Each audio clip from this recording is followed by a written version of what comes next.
James Baldwin raises still another point about the whole nonviolent position and approach.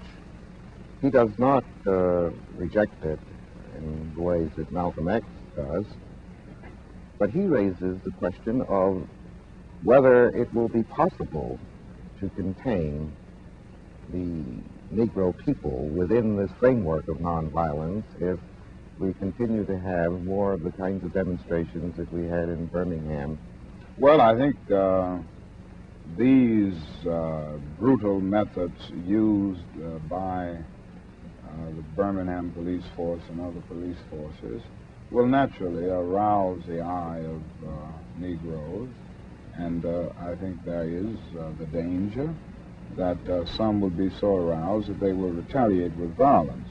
I think, though, that we can be sure that the vast majority of Negroes who engage in the demonstrations and who understand the nonviolent philosophy will be able to face dogs and all of the other brutal methods that are used without retaliating with violence, because they understand that one of the first principles of nonviolence is a willingness to be the recipient of violence while never inflicting violence upon another.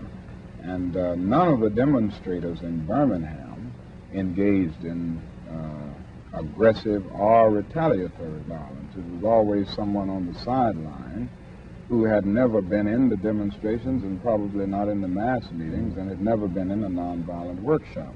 So I think it will depend on the extent to which we can extend the teaching of the philosophy of nonviolence to the larger community rather than those who are engaged in the demonstrations. Well, how do you maintain this type of discipline, control, and dignity?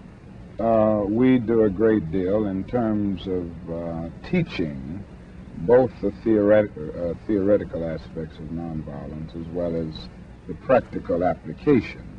We even have courses where we go through the experience of being roughed up. And this kind of socio-drama has proved to be very helpful in preparing those who are engaged in demonstrations. The other thing is... Does this even include the children?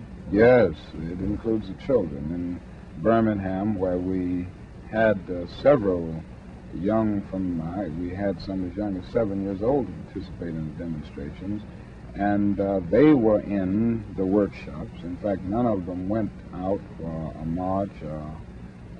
None of them engaged in any of the demonstrations before going through this kind of teaching session. So that through this method, we're able to get the meaning of nonviolence over. And I think there is a contagious quality in a movement like this when everybody talks about nonviolence and being faithful to it and being dignified in your resistance. It tends to get over to the larger group because this becomes a part of the vocabulary of the movement.